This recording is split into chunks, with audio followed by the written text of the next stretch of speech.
నమస్తే, welcome to prime time debate. ఆంధ్రుల కళల రాజధాని అమరావతి మరో 3 ఏళ్లలో పూర్తి అవబోతుందా అంటే అవుననే సమాధానం వినిపిస్తోంది. చంద్రబాబు నాయుడు ముఖ్యమంత్రిగా ప్రమాణ స్వీకారం చేసిన దగ్గర నుంచి కూడా అమరావతి నిర్మాణం కోసం కంకణం కట్టుకొని పనిచేస్తున్నారు. అందులో భాగంగానే ఆయన సీఎం అవ్వగానే మొదటిసారి అమరావతి వెళ్ళి అక్కడ సాష్టాంగ నమస్కారం చేసుకొని మరీ వచ్చిన పరిస్థితి అయితే చూసాము. మరి దీనికి సంబంధించి మరి కూటమి ప్రభుత్వంలో మరి బీజేపీ తరఫు నుంచి కూడా అదేవిధంగా సహాయం అందుతున్న నేపథ్యంలో మరి అనుకున్నట్టుగానే ఈ 3 నెలల్లో అమరావతి నిర్మాణం పూర్తి అవ్వబోతుందా? ఇలాంటి విషయాలు ఈ రోజు డిబేట్లో చర్చిద్దాం. మనతో పాటు డిబేట్లో పార్టిసిపేట్ చేసేందుకు స్టూడియోలో ఉన్నారు సీనియర్ జర్నలిస్ట్ సత్యమూర్తి గారు, అలాగే మరో సీనియర్ పొలిటికల్ అనలిస్ట్ అంకమరావు గారు. నమస్కారం సార్. నమస్కారం అండి. నమస్కారం సార్. సో అంకమరావు గారు, మీరు చెప్పండి, చంద్రబాబు నాయుడు విభజిత ఆంధ్రప్రదేశ్లో మొదటిసారి ముఖ్యమంత్రిగా బాధ్యతలు చేపట్టాక అమరావతి నిర్మాణంపైనే దృష్టి పెట్టారు. సో ఆయన దానికోసం చాలా కృషి కూడా చేశారు, కొన్ని భవనాలను కూడా నిర్మించడం జరిగింది. అకస్మాత్తుగా మరి 2019లో ఆయన ఓడిపోవడంతో ఆ కళ అక్కడితో ఆగిపోయింది. సో ఈసారైనా మరి చాలా పక్క రాష్ట్రాల నుంచి కూడా ఆంధ్రప్రదేశ్ ప్రజలు చాలా అవమానాలను కూడా ఎదుర్కొన్నారు. ఒక అమరావతి అంటే రాజధాని లేని రాష్ట్రం అని చెప్పి చాలా హేళనగా మాట్లాడిన పరిస్థితి కూడా మనం చూసాం. ఇక ముఖ్యంగా ఈసారి అయితే చంద్రబాబు గారు ఎట్టి పరిస్థితుల్లో నిర్మాణం పూర్తి చేయాలి అని సంకల్పించారు. ఇక కేంద్రం నుంచి సహకారం కూడా అట్లానే లభిస్తోంది. అయితే తాజాగా దీనికి సంబంధించి 3 ఏళ్లలో పూర్తి అవబోతుందని కూడా మంత్రి చెప్పడం జరిగింది.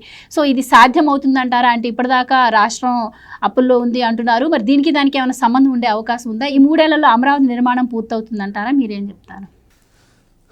నిస్సందేహంగా చంద్రబాబు నాయుడు గారి మానసిక పత్రిక అమరావతి నగరం, ఇది చారిత్రాత్మక నగరాల్లో దాన్ని కూడా చేర్చడం కూడా జరిగింది. కారణం ఏంటంటే ఆ రూపురేఖల లావణ్యాన్ని మొత్తాన్ని ప్రపంచంలో ఉన్నటువంటి గొప్ప నగరాలను గుర్తించే హెరిటేజ్కి సంబంధించిన దానికి ఈయన పొందుపరిచినందువల్ల నిజంగానే ఈ నవనగరాలు కనుక పూర్తయిపోతే ప్రపంచంలో కాలుష్య రహిత నగరం అయినటువంటి ఒక గొప్ప నగరం ఇక్కడ రూపుదిద్దుకోబోతూ ఉంది. మీరు అన్నారు 3 సంవత్సరాల్లోనే పూర్తి అవుతుందని. 3 సంవత్సరాల్లో తొలి దశ, ఆయన అనుకున్న తొలి దశ పూర్తయిపోతుంది. అంటే అక్కడ ఏదైతే సచివాలయం కావచ్చు, ఇప్పటికే శాసనసభ నిర్వహణ కావచ్చు, లేకపోతే న్యాయస్థానాలకు సంబంధించినవి కావచ్చు, పనులు జరుగుతూ ఉన్నాయి. దానికి కట్టడాలు అయితే ఉన్నాయి. ఇప్పుడు ఆయన ఆలోచన అది కాదు, దీన్ని ఒక ఐకాన్గా నిర్మించాలి. ఆ ఐకాన్కు సంబంధించింది ఎందుకంటున్నానంటే మొన్న ఆ రాఫ్ట్ ఫౌండేషన్ చూసాం కదా, ఇప్పటికి ఇంకా నీళ్లు బయటికి రాలేదు. 6 కిలోల నుంచి 10 కిలో, మీరు బాగా తింటారు కదా చేపలు, అందుకని చెప్పని 6 కిలోల నుంచి 10 కిలోలు పైన ఒక్కొక్క చేప దొరికింది అక్కడ. అంటే దాన్ని ఏ విధంగా అర్థం చేశారు? ఇప్పటికి కూడా నిన్న చెన్నై నుంచి వచ్చిన వాళ్ళు దాని గురించి పరిశీలించిన తర్వాత ఏమాత్రం కూడా చెక్కు చెదరలేదు రాఫ్ట్ ఫౌండేషన్. అంటే ఎంత స్ట్రాంగ్గా చేశారో అర్థం చేసుకోవచ్చు. మనం మనకు సంబంధించి నివాసాన్ని ఏర్పాటు చేసుకోవాలంటే పునాదిని ఎంత పటిష్టంగా వేసుకుంటాము, అలాగే ఒక సముదాయాన్ని అంటే ఒక 10-15 అంతస్తుల సముదాయాన్ని నిర్మించుకోవాలంటే ఎంత బలంగా పునాదులు వేసుకుంటామో మనకు తెలియదేమి కాదు. ప్రపంచాన్ని అందరూ కూడా తెలుసు. ఎగతాళి చేసేవాళ్ళు చాలా మాట్లాడుతూ ఉంటారు, విషయం చిమ్మేవాళ్ళు దాని గురించి ఎప్పుడు చిమ్ముతూనే ఉంటారు. అయినా సరే ఇన్ని సంవత్సరాల తర్వాత, 5 సంవత్సరాల తర్వాత దాన్ని బయటికి తీస్తే అంత పటిష్టంగా ఉంది అంటే ఆయన ప్రణాళిక ఎంత గొప్పదో ఒకసారి ఆలోచించుకోవాలి.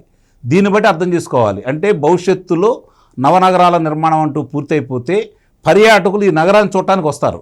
ఇప్పుడు మనం ఇంతకుముందు హైదరాబాద్ వచ్చేవాళ్ళం. ఆ రోజు హైదరాబాద్ వచ్చిన వాళ్ళు ఏం చేసేవాళ్ళు అంటే ముందుగా చార్మినార్ సందర్శించేవాళ్ళు, ఆ తర్వాత గోల్కొండ కోట సందర్శించేవాళ్ళు, సాలార్జంగ్ మ్యూజియం చూసేవాళ్ళు, జూ చూసేవాళ్ళు. అంతా అయిపోయిన తర్వాత కోటి వెళ్ళేవాళ్ళు, ఎందుకంటే పుల్లారెడ్డి స్వీట్ తీసుకెళ్ళడానికి. అంటే ఇవన్నీ ముఖ్యమైన ప్రదేశాలు హైదరాబాద్కి. ఒకనాడు భాగ్యనగరం, ఈరోజు సౌభాగ్యనగరంగా ఎందుకు విరాజిల్లుతుంది? 1995లో చంద్రబాబు నాయుడు గారు వేసిన పునాది వల్ల ఆనాటి భాగ్యనగరం ఈరోజు సౌభాగ్యనగరంగా ఉంది. సౌభాగ్యనగరం ఎందుకన్నాను అంటే ఈరోజు తెలంగాణకి రమారమే 60% ఇక్కడ పరిశ్రమల ద్వారా వచ్చే ఆదాయం వల్ల ఈరోజు తెలంగాణ మనుగడ సాగించగలుగుతూ ఉంది. దీనికంటే గొప్పగా ఉన్న నగరాన్ని ఆయన ఇట్లా తయారు చేస్తే ఆయన అనుకున్న నగరం ఇంకెంత గొప్పగా ఉండాలన్న ఉద్దేశాంతో ఈ నవనగరాల నిర్మాణాన్ని ఆయన చేపట్టడం కూడా జరిగింది. ఎట్టి పరిస్థితుల్లో కూడా అది ఆయన సంకల్ప బలం కావచ్చు, ఆయన పట్టుదల కావచ్చు, ఆయన ఆకాంక్ష కావచ్చు. 5 సంవత్సరాల్లో అంగుళం కూడా మార్చలేకపోయాడు. అతను ప్రయత్నం చేశాడు, 3 రాజధానులు అన్నాడు, దాన్ని చంపేయాలని ప్రయత్నం చేశాడు. అమరావతికి భూములు ఇచ్చినటువంటి రైతులు 29,000 పైచిలుకు రైతులు 33,543 ఎకరాలు రాజధాని ప్రాంతం కోసం వాళ్ళు త్యాగం చేస్తే వాళ్ళని ఎంత ఇబ్బంది పెట్టాడో, వాళ్ళని అవమానాలు చేశాడో, వాళ్ళ మీద ఎన్ని దాడులు చేశాడో, వాళ్ళ మీద ఎన్ని అభియోగాలు మోపేసి ఈ రోజుకి న్యాయస్థానం చుట్టూ తిప్పుతున్నాడో మనందరికీ తెలుసు. అయినా సరే ఆ సంకల్ప బలం, చంద్రబాబు నాయుడు గారి సంకల్ప బలం గొప్పది. అట్లాగే ఆయన రాజ్యాంగ పరంగా కూడా ఎలాంటి చిక్కులు రాకూడదని చెప్పని సిఆర్డిఏ నిబంధనలతోటి రైతులతో ప్రమేయంతో రైతుల భాగస్వామ్యంతో అమరావతి నగరాన్ని పక్కకి అంగుళం కూడా పక్కకి కదిలించలేని విధంగా ఆయన ఆ రోజు రూపకల్పన చేయడం కూడా జరిగింది. కాబట్టి ఇతను ఎంత కిరాతకుడైనా ఎన్ని విధ్వంసాలు చేసినా అమరావతి నగరాన్ని వృద్ధి చెందే కార్యక్రమంలో కట్టడాలు నిర్మించలేకపోయాడు తప్ప అంగుళం కూడా పక్కకు తీసుకెళ్ళలేకపోయాడు. కాబట్టి దాని మహాశక్తి అంత గొప్పది. ఎట్టి పరిస్థితుల్లో కూడా ఇప్పుడు మామూలుగా సహజంగానే గతంలో చూస్తే ప్రతి సంవత్సరం అదే బటన్ నొక్కుతున్నా కూడా పత్రిక మొదటి పేజీలో చక్కగా వాళ్ళు ప్రచారం చేసుకుంటూ ఉండేవాళ్ళు. నిన్నగాక మొన్న పనులు మొదలైనవి. అలాగే పోలవరానికి సంబంధించిందండి 1000 కోట్ల రూపాయలు రైతుల ఖాతాలో జమ అయినాయి. పోలవరం పనులు మొదలవుతూనే ఉన్నాయి, కానీ ఎక్కడ దాని గురించి ప్రచారం లేదు. ఇది వీళ్ళు చేసి చూపించాలనే తలంపుతో వీళ్ళు ముందుకెళ్తూనే ఉన్నారు. ఎట్టి పరిస్థితుల్లో కూడా అమరావతి నగరం అనేది అమరావతి ఆంధ్రప్రదేశ్కి ఏకైక రాజధాని. భవిష్యత్తులో భారతదేశంలో అన్ని నగరాలకి, అంటే ఇప్పుడు నేను ఇందా చెప్పినట్టు సౌభాగ్య నగరంగా ఉన్నాడు ఆంధ్రప్రదేశ్, భాగ్యనగరం 30 సంవత్సరాలు పట్టింది ఆ విధంగా రావడం కోసం. ఇప్పుడు చూసుకుంటా ఉంటే రేపు పొద్దున దీన్ని కనుక దృష్టిలో పెట్టుకుంటా ఉంటే ఇది 20 సంవత్సరాలు పట్టం, 30 సంవత్సరాలు పట్టవచ్చు. మొదటి దశ మాత్రం 3 సంవత్సరాల్లో పూర్తయిపోతుంది. వాళ్ళు అనుకున్న కార్యాలయాలు ఇవన్నీ అక్కడికి వస్తాయి. తర్వాత నిదానంగా అదే అభివృద్ధి చెందుతూ ఉంటుందని అయితే నేను భావిస్తున్నాను. Right sir. సత్యమూర్తి గారు మీరు చెప్పండి, జగన్మోహన్ రెడ్డి అసెంబ్లీలు జరుగుతున్న టైంలో అమరావతి రాజధానికి నేను అంగీకరిస్తున్నాను అని చెప్పారు. కానీ ఆ తర్వాత మాట మార్చి 3 రాజధానులు అన్నారు. ఇక చంద్రబాబు గారు గ్రాఫిక్స్తోనే సరిపెట్టేశారని చెప్పిన అటువంటి వ్యక్తి మరి జగన్మోహన్ రెడ్డి గారి హయాంలో 5 ఏళ్లలో కూడా లాస్ట్లో విశాఖలో రాజధాని అని చెప్పి ఆయన కూడా ఒక గ్రాఫిక్ని అయితే రిలీజ్ చేయడం మనం చూసాము. సో ఇప్పుడు మళ్ళీ చంద్రబాబు గారు వచ్చాక అమరావతి నిర్మాణం కోసం కృషి చేస్తున్నారు కేంద్రం నుంచి, అలాగే ప్రపంచ బ్యాంకు నుంచి హడ్కో నుంచి కూడా రుణాలు వస్తున్న పరిస్థితి మనం చూస్తున్నాం. సో వాటిని కూడా ఇప్పుడు చెడగొట్టేందుకు విశ్వ ప్రయత్నాలు చేస్తున్నారు జగన్మోహన్ రెడ్డి. ప్రపంచ బ్యాంకు లేఖలు రాయడం కావచ్చు. సో ఎలా చూడొచ్చు అంటారు? అసలు ఆ రాజధాని నిర్మించడం జగన్మోహన్ రెడ్డి గారికి ఇష్టం లేదనుకోవచ్చా? జగన్మోహన్ రెడ్డికి అసలు ఏది ఇష్టం లేదు. తన పదవిలో ఉండటం తప్ప ఇంకా వేరేది ఏది ఇష్టం లేదు. తను పదవిలో ఉండాలి, తన కంపెనీలు, తనకు సంబంధించిన సిమెంట్ కంపెనీలు అవి సుభిక్షంగా ఉండాలి, తన కంపెనీలకి లాభాలు రావాలి అనే ఈ ఒక్కటే తప్ప వేరేది ఏది పట్టదు. అట్లా కనీసం 151 సీట్లు ఇచ్చారు, మనకు ఒక బాధ్యత ఉంటుంది అని కనీస బాధ్యతని గుర్తు చేసుకున్నా కానీ జగన్మోహన్ రెడ్డి అమరావతికి ఇంత అన్యాయం చేసి ఉండేవాడు కాదు. ఎంత అన్యాయం చేశాడంటే అక్కడ కాంట్రాక్ట్లు అవి ఇచ్చారు. అప్పుడున్న ప్రభుత్వం, అప్పుడు చంద్రబాబు నాయుడు ప్రభుత్వం కాంట్రాక్ట్లు అవి ఇచ్చిన తర్వాత గవర్నమెంట్ మారి ఈ జగన్మోహన్ రెడ్డి వచ్చిన తర్వాత ఏం చేయాలి అంటే ఆ కాంట్రాక్టులని క్లోజ్ చేయాలి. ఆ కాంట్రాక్ట్ నీకు ఇష్టం లేదు, అమరావతి కట్టడం నీకు ఇష్టం లేదు. మీరు చెప్పినట్టు జగన్మోహన్ రెడ్డి అసెంబ్లీలో ఒప్పుకున్నాడు, తర్వాత ఖచ్చితంగా మాట తప్పాడు. నువ్వు మాట తప్పావు కదా, నువ్వు మాట తప్పావు, అమరావతిని నాశనం చేయాలని అనుకున్నావు. ఓకే, నీ పొలిటికల్ ఎజెండా, ఆ ఎజెండానైనా కంప్లీట్గా ఇంప్లిమెంట్ చేయలే. అంటే ఈ టెండర్లని క్లోజ్ చేసేసి ప్రీ క్లోజర్ చేసేసి ఆ కంపెనీలన్నింటినీ పంపించేస్తే కనీసం జగన్మోహన్ రెడ్డి అంటే ఆ కంపెనీలన్నా ఏదో మమ్మల్ని క్లోజ్ చేసి పంపించాడు అనుకోవచ్చు అని అనుకునేవి. కానీ ఈ దుర్మార్గమైన ఆలోచన ఎట్లా చేశాడు అంటే కనీసం ఆ కంపెనీలకి ఆ కాంట్రాక్టు ఉన్నదా లేదా, క్లోజ్ చేశాడా.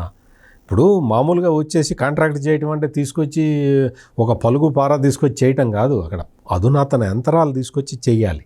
ఇందాక అంకమరావు గారు చెప్పినట్టు ఆ రాఫ్ట్ ఫౌండేషన్ వేయటం అది మామూలు చిన్న విషయం ఏం కాదు. అది అటువంటిది ఒక ఐకానిక్ టవర్ 40 అంతస్తులు 50 అంతస్తులు కట్టడానికి అక్కడ ఫౌండేషన్ వేసి అక్కడ అసలు అందులో ఆ రాఫ్ట్ ఫౌండేషన్ వేయటమే కాకుండా, రాఫ్ట్ ఫౌండేషనే కొత్త టెక్నాలజీ, దాంతోపాటు అసలు ఈ 40 అంతస్తుల భవనాలకి పిల్లర్లు ఉండవు, ఎక్కడ పిల్లర్లు ఉండవు. ఆ కొత్త ఒక స్ట్రక్చర్స్ ఉంటాయన్నమాట, ఆ స్ట్రక్చరే పిల్లర్. అంటే మన గోడలు ఉంటాయి కదా, ఆ గోడలే పిల్లర్లు అనమాట. ఇట్లా వచ్చి ఇట్లా ఉంటుంది, అంతే ఉంటుంది, పిల్లర్లు ఉండవు. అటువంటి అద్భుతమైన టెక్నాలజీతోటి, అధునాతనమైన టెక్నాలజీతోటి అమరావతిలో బిల్డింగులు కడుతూ ఉంటే కట్టాలని సంకల్పించిన వ్యక్తికి నువ్వు సహకరించకపోగా నువ్వేం చేసావు, వచ్చేసి అటువంటి స్ట్రక్చర్లు కట్టాలంటే లేటెస్ట్ మెషినరీ తీసుకొచ్చి ఆడ పెట్టుకోవాలి. ఆ మెషినరీని అక్కడి నుంచి తరలించాలి అంటే ఆ కాంట్రాక్టర్కి లెక్క సెటిల్ చేసి పంపించాలి. ఈ దుర్మార్గుడు ఆ పని కూడా చేయలే. కాంట్రాక్ట్ తీసుకున్న కంపెనీలన్నీ కూడా వాళ్ళకి నష్టం రావాలి, వాళ్ళు సర్వనాశనం అయిపోవాలి. అంటే అమరావతితో పాటు అమరావతి పనులకి సహకరించిన కాంట్రాక్టర్లు కూడా సర్వనాశనం అయిపోవాలని ప్లాన్ చేశాడు. అంత దుర్మార్గంగా ప్లాన్ చేశాడు. ప్లాన్ చేసి చివరికి ఏం సాధించాడు అంటే ఆ మొత్తం రాఫ్ట్ ఫౌండేషన్ కోసం తీసిన గుంతల్లో నీళ్లు నింపి అసలు ఈ మొత్తం అంటే జగన్మోహన్ రెడ్డి అంటే సిమెంట్ కంపెనీ ఓనర్ కదా, ఒక సిమెంట్ కంపెనీ ఓనర్ కదా, ఏమనుకున్నాడంటే తన సిమెంట్ లాంటి సిమెంటు తను తయారు చేస్తున్న లాంటి సిమెంటుని వాడారు అనుకున్నాడు. అక్కడ చాలా పటిష్టమైన సిమెంటు వాడారు. ఆ విషయం తెలియదు కదా మనోడికి.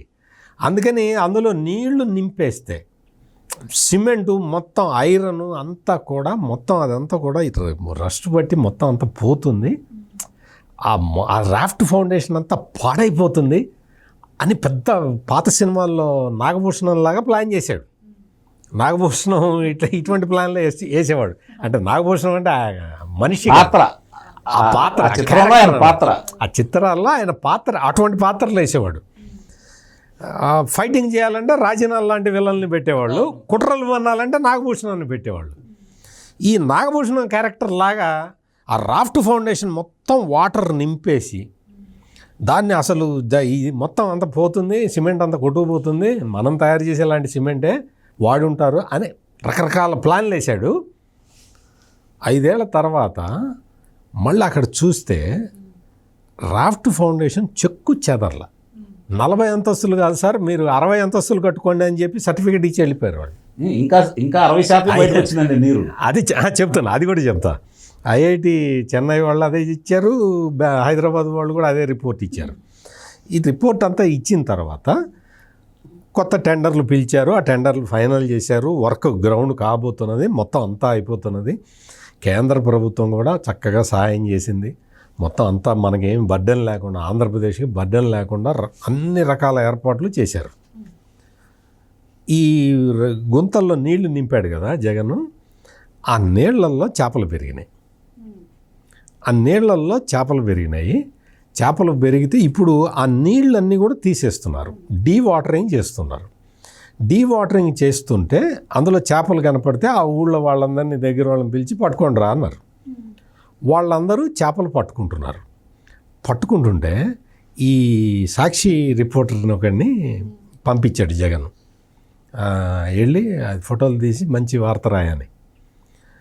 అతను వచ్చి ఫోటోలు తీసి ఏం రాశాడంటే ఈ సాక్షి పేపర్లో, ఈ సోషల్ మీడియాలో, వైసీపీ సోషల్ మీడియాలో మొన్న వరదలు వచ్చినాయి, ఆ వరదలకి నీళ్లు నిండినాయి, ఈ నీళ్లల్లో చేపలు పెరిగినాయి, ఒక్కొక్క చేప ఇంత పొడుగుంది, ఇది చంద్రబాబు సాధించిన ప్రగతి, ఇది చంద్రబాబు సృష్టించిన సంపద, ఇది చంద్రబాబు విజన్ అని చెప్పి నానా రకాల చెత్త రాశారు.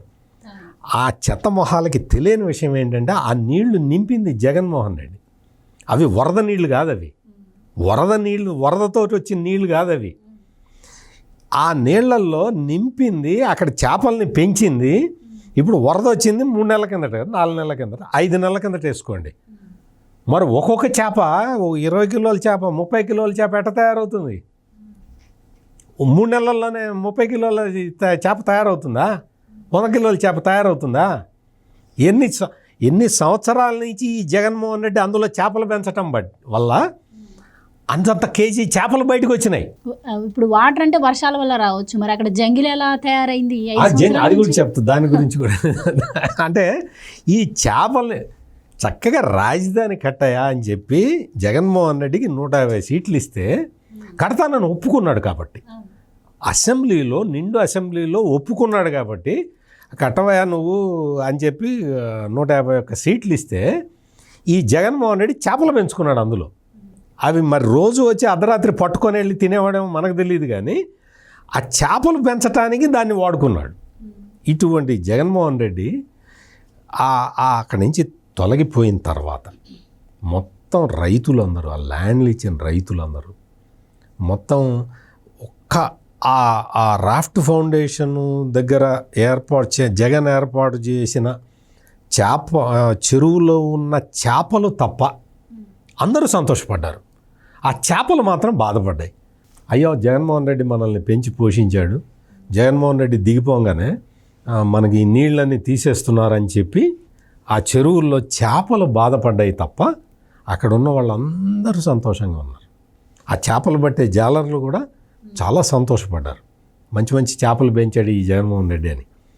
ఎంత దుర్మార్గపు ఆలోచనతోటి ఇటువంటి ఈ రాఫ్ట్ ఫౌండేషన్ని చెదరగొట్టడానికి ప్రయత్నం చేయటమే కాకుండా R5 జోన్ అనే ఒక బ్రహ్మ పదార్థాన్ని సృష్టించి అమరావతి రాజధానిని సర్వనాశనం చేద్దామని ప్లాన్ చేశాడు. సీడ్ యాక్సెస్ రోడ్డుకి అడ్డంగా, దానికి అప్రోచ్ రోడ్డు ఇట్లా ఉంటుందన్నమాట. ఆ అప్రోచ్ రోడ్డుకి అడ్డంగా తన పార్టీ ఆఫీసును కట్టుకున్నాడు. అంటే సీడ్ యాక్సెస్ రోడ్ ఇంకా రాకూడదు అని. కూటమి ప్రభుత్వం అధికారంలోకి రాగానే ఆ సీడ్ యాక్సెస్ రోడ్డుకి అడ్డంగా ఉన్న వైఎస్ఆర్ కాంగ్రెస్ పార్టీ ఆఫీసుని ఫస్ట్ కొలగొట్టేశారు. అది కూటమి ప్రభుత్వం చేసిన అతి గొప్ప పని. ఇప్పుడు సీడ్ యాక్సెస్ రోడ్డు మొత్తం అన్నీ క్లియర్ అయిపోయినాయి. ఇవన్నీ జంగిల్ క్లియర్ అయిపోయింది. జంగిల్ క్లియరెన్స్ మొత్తం కంప్లీట్ చేసేసారు. ఇప్పుడు ఈ కన్స్ట్రక్షన్ యాక్టివిటీ కూడా స్టార్ట్ అయిపోతుంది. 3 సంవత్సరాల్లో అక్కడ ఒక అద్భుతమైన రాజధాని మొత్తం అక్కడ ఒక కంప్లీట్ కాబోతూ ఉన్నది. అందులో ఎటువంటి సందేహం లేదు.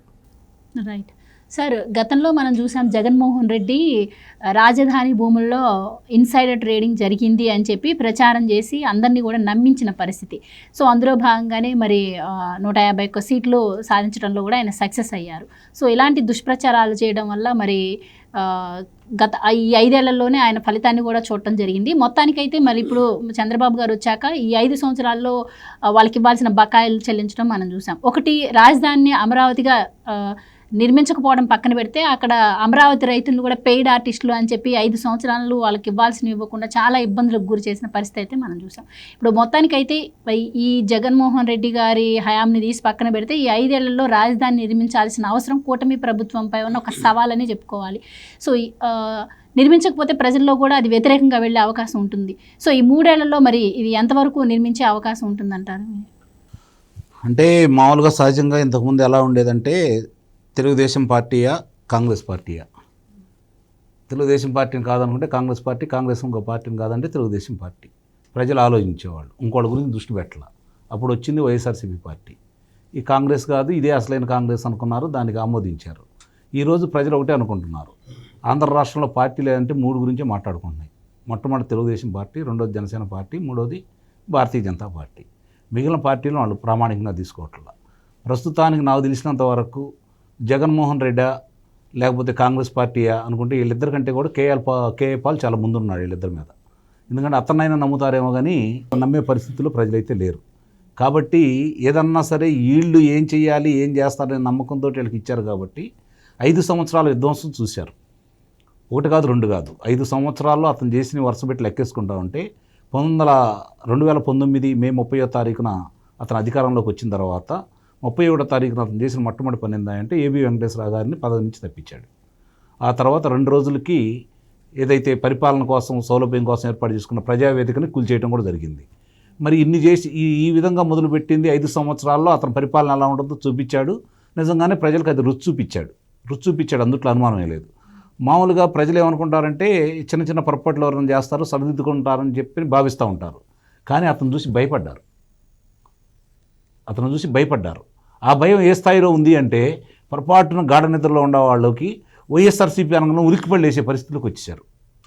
ప్రజలు ఆ విధంగా అతని గురించి ఈరోజు ఆలోచించుకుంటూ ఉన్నారు. కాబట్టి మళ్ళీ ఈ వాళ్ళ అధికారంలోకి వస్తారో లేకపోతే రాజధాని పనులు ఆగిపోతాయో ఇంకోటి ఏదైనా జరిగిద్దో అనే భయపడాల్సిన అవసరం అయితే లేదు. అది మాత్రం వాస్తవం. ఎట్టి పరిస్థితుల్లో కూడా దాన్ని ప్రజలు అంగీకరించే పరిస్థితుల్లో లేరు, మళ్ళీ ఆ పార్టీని ఆమోదించే పరిస్థితి అయితే లేదు అని చెప్పని నిర్లక్ష్యం కూడా ఉండకూడదు. ఇప్పుడు అతను బలహీనుడయ్యాడు, మనకు 164 స్థానాలు వచ్చినాయి అని చెప్పని విర్రవేగాల్సిన అవసరం అయితే లేదు. 151 స్థానాలకు 11 స్థానాలకు పరిమితం చేసింది ఇదే ప్రజలు. అప్రతిహాతంగా 35 సంవత్సరాలు ఏరుబడి సాగించిన తర్వాత మళ్ళీ 5 సంవత్సరాలు 40, మళ్ళీ 10 సంవత్సరాలు 2004 నుంచి 2014 వరకు 50 సంవత్సరాలు కాంగ్రెస్ పార్టీకి అధికారం ఇచ్చింది కూడా ఇదే ప్రజలు. మరి అలాంటిది ఈరోజు విభజిత ఆంధ్ర రాష్ట్రంలో కనీసం ధరావత్తులు కూడా రాలేదు, 3 పర్యాయాలు కూడా వాళ్ళకి. అంటే ఆ పరిస్థితి తీసుకొస్తుంది కూడా ప్రజలు అన్నీ గమనిస్తూనే ఉంటారు. అతను చెప్పిన అబద్ధాలను నిజమని నమ్మారు, దాన్ని ప్రతిఘటించడంలో వీళ్ళు వైఫల్యం చెందారు. కాబట్టి ఓహో నిజమే కదా, జగన్మోహన్ రెడ్డి చెప్పేది నిజమేనేమో, లేదు యువకుడు భవిష్యత్తులో ఏదో చేస్తాడు, ప్రతి కళాశాలకు తిరిగాడు, ప్రతి విశ్వవిద్యాలయానికి తిరిగాడు, మనకి ప్రత్యేక హోదాని మనకి సంజీవిని అన్నాడు, నేను తీసుకొని వస్తా అన్నాడు, కేంద్రం మెడలో ఉంచుతాను అంటే సహజంగానే యువకులకి ఆలోచన వచ్చింది.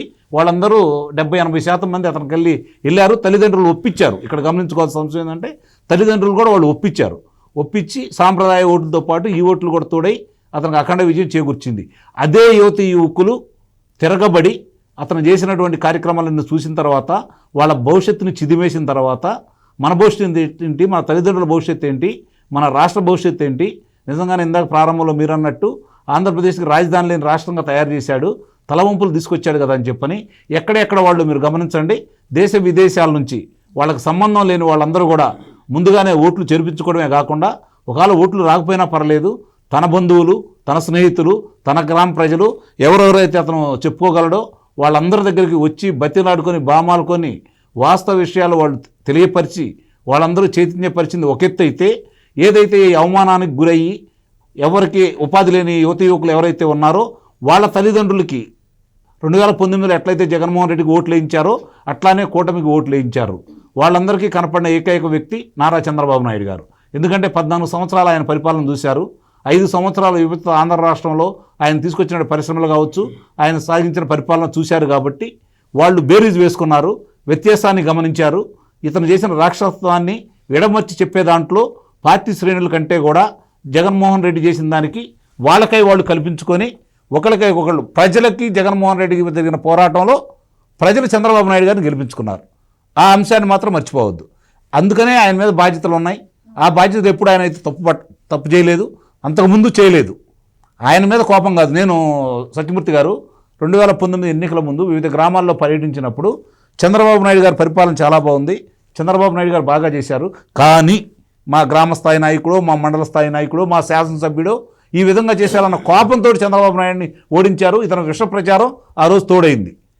కానీ ఈరోజు దీన్ని దృష్టిలో పెట్టుకుని చంద్రబాబు నాయుడు గారు కూటమి ప్రభుత్వంలో ఉంది కాబట్టి వాళ్ళందరూ కలిసి సమన్వయంగా ముందుకెళ్తూ ఏం చేయాలనేది ఒక నిర్ణయానికి వచ్చేస్తే ప్రజలైతే రెండో ఆలోచన లేకుండా ఇంకొక 5 సంవత్సరాలు కాదు ఇంకో 10 సంవత్సరాల వరకు అంటే 3 పర్యాయాలు ఇదే ప్రభుత్వానికి కొనసాగించాలని వాళ్ళు మనస్ఫూర్తిగా కోరుకుంటున్నారు. ఎందుకంటే 5 సంవత్సరాల తర్వాత ప్రభుత్వం మారితే ఆంధ్ర రాష్ట్ర పరిస్థితి ఎలా ఉందో కళ్ళ ముందు వాళ్ళకి కనపడతా ఉంది. పరిశ్రమలు ఏ విధంగా తరలిపోయినాయో కనపడతా ఉంది. స్వతంత్రం లేకుండా బ్రతికిన విధానం కనపడతా ఉంది. మన భూములు మనకి కావనుకున్నారు, మన ఉద్యోగాలు మనకి కావనుకున్నారు, మన వ్యాపారాలు మనకి కావనుకున్నారు. వాళ్ళు ఏ విధంగా భయపెట్టారో, వాటాలు తీసుకున్నారో, చివరికి కుటుంబాల్లో కూడా ఏ విధంగా కలహాలు రేపెట్టారో, కుల మత ప్రాంతాలతో లేకుండా మనిషికి విభేదాలు ఏ విధంగా సృష్టించాలని ప్రయత్నం చేశారో, ప్రాంతీయ విద్వేషాలు ఏ విధంగా రెచ్చగొట్టాలని ప్రయత్నం చేశారో ఇవన్నీ వాళ్ళు దృష్టిలో పెట్టుకున్నారు. కాబట్టి వాళ్ళకు తగిన గుణపాఠం అయితే చెప్పారు. ఈ ప్రభుత్వం ఇప్పుడు వీళ్ళు ఉండేవాళ్ళు వాళ్ళ యొక్క ఎందుకంటే శ్రేణులు అనేవాళ్ళు అటువాళ్ళు ఇటువాళ్ళు ఎవరి పార్టీ వాళ్ళు వాళ్ళకు ఉంటారు. తటస్థంగా ఉన్న ప్రజలే మార్పును కోరుకునేది, మార్పు తీసుకొచ్చేది కూడా. ఆ ప్రజల యొక్క మనోభావాలు గుర్తించాలి. చిన్న పొరపాటు ఏదన్నా స్థానిక నాయకులు చేసినా కూడా దాన్ని ప్రభుత్వం మీద పడకుండా అలాంటి విషయాలు దూరంగా పెట్టేసి వాళ్ళని వీళ్ళకి ఇచ్చినటువంటి 5 సంవత్సరాల్లో వీళ్ళ పనులు వీళ్ళు చేసుకుంటూ వెళ్తే చాలు, మిగిలిన ప్రజలు గమనిస్తున్నారు.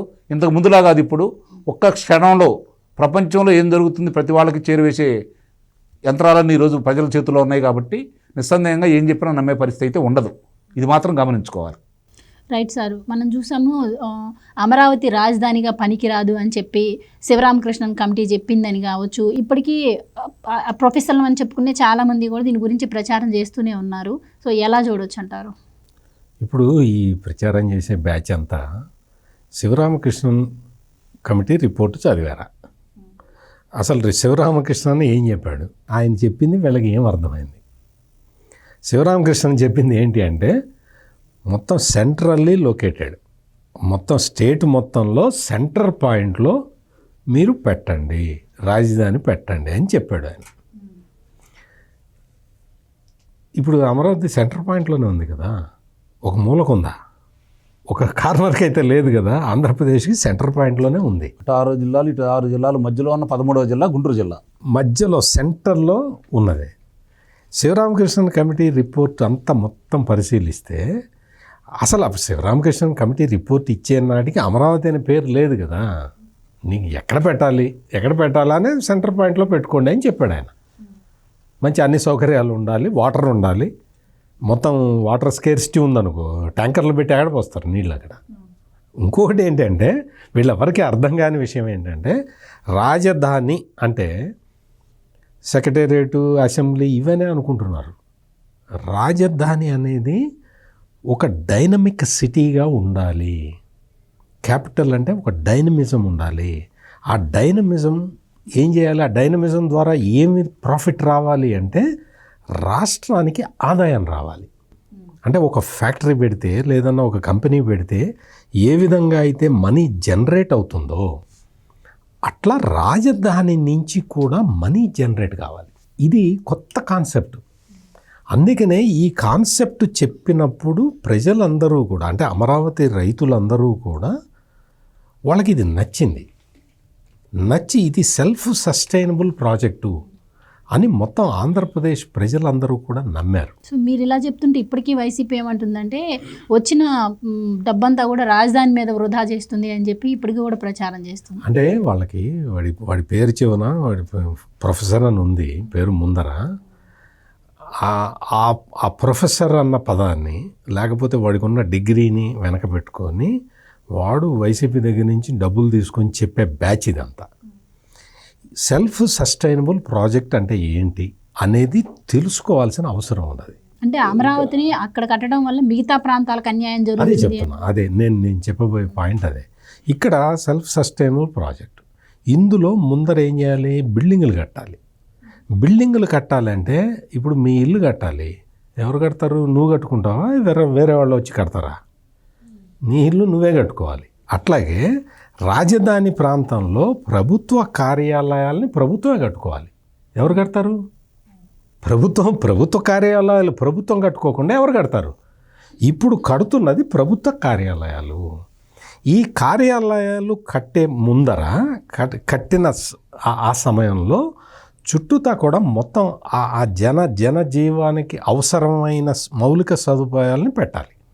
పెట్టిన తర్వాత కొన్ని ఇన్స్టిట్యూషన్స్ వస్తాయి, కొన్ని ఆఫీసులు వస్తాయి, రెసిడెన్షియల్ లొకాలిటీస్ డెవలప్ అవుతాయి.